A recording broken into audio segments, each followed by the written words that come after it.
Hey everybody, it's Amanda. And Rick. He's drinking his coffee. We are going to DoorDash. We kind of like a few weeks ago, we decided after I did the video on how to save $1,000 for this summer, we had talked about maybe trying it just like on a random day. And so that's what we're doing today. We're gonna take off and we decided we're just gonna like give it a try.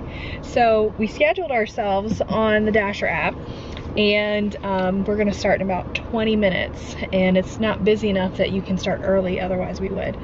But we're getting ready to do this thing and we're gonna share it with you, because I know you're thinking, you know, I could use a little extra money.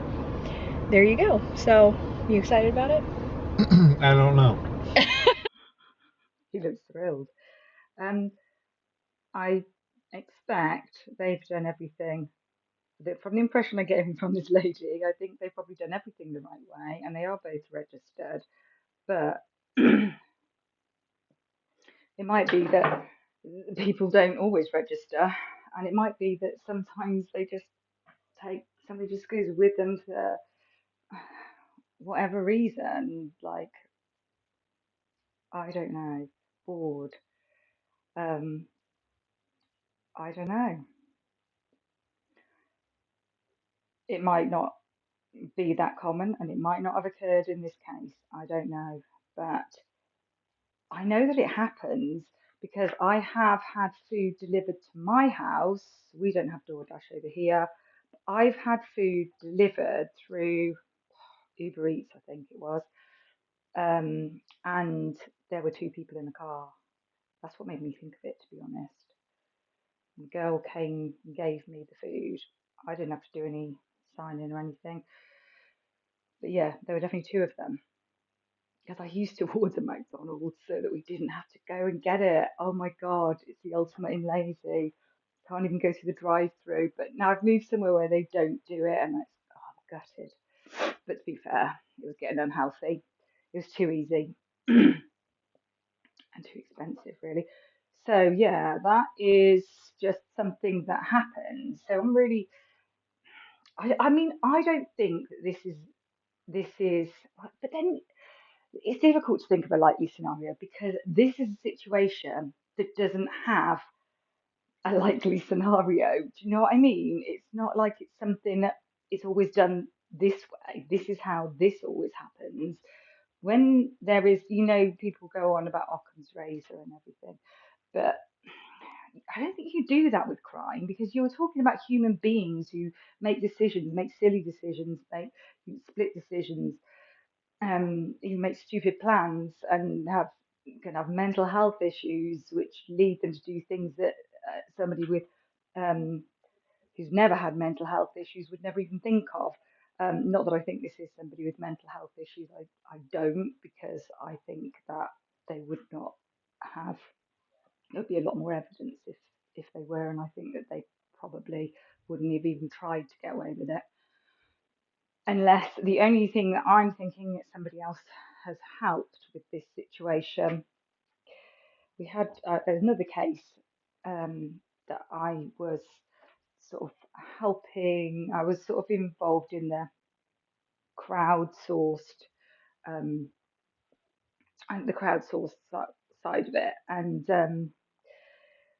it was a case where two young men have been convicted of crime. I think I've mentioned it before.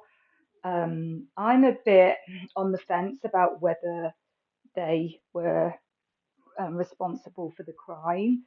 Um, I kind of lean towards not, but I don't think there was enough evidence to convict them anyway. But um, I I I I lean towards not, but I don't know. I don't know, and I always think I don't know because I wasn't there, and you'd have to have a hell of a lot to convince me one way or the other. I'd be the worst juror in the world, um, in that sense, or the best, depends on how you look at it. But we, some of us in this group, felt that there was a parent in law enforcement a lot of kids that could have been potentially involved had parents in law enforcement. And there were other kids that didn't have parents in law enforcement, so it doesn't necessarily have to be one of those. And one whose mum was like had a very, this would really affect her career if uh, who wants their kid to go to prison. She was in not law enforcement, in a kind. Sorry, I don't know all the different. It's things that we don't have over here. She's not a senator. She was something like oh, I don't know what it's called, but it's that sort of thing. Like I suppose we have like a mayor over here, like a mayor type job. I think like an official, a public official. But and she was like in the middle of a campaign as well.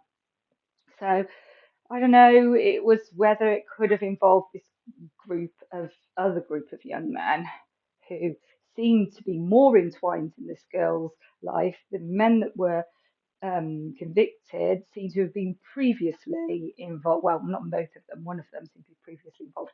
Anyway, it seemed a possibility that things could have been arranged.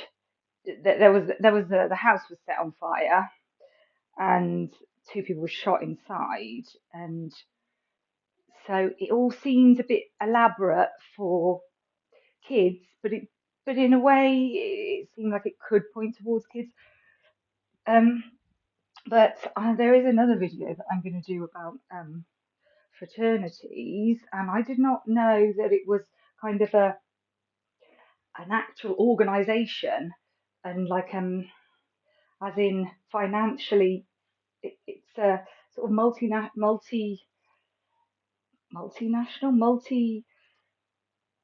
multi-billion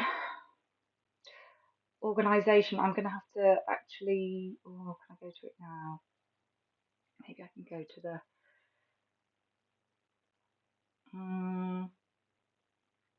Let's go to the beginning so that I'm not talking total rubbish.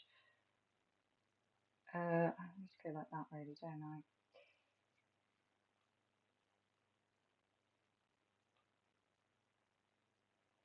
Okay. National fraternities, which grant charters to campus chapters and collect dues. So I didn't know that this had an actual monetary membership, have at least 170 million pounds, so not multi-billion, multi-million in annual revenue. And they have loads of real estate as well. I'm trying to see where it says that, but we'll look at that one in another episode. So I'm going off piece a little bit here. I can't remember why I got onto this.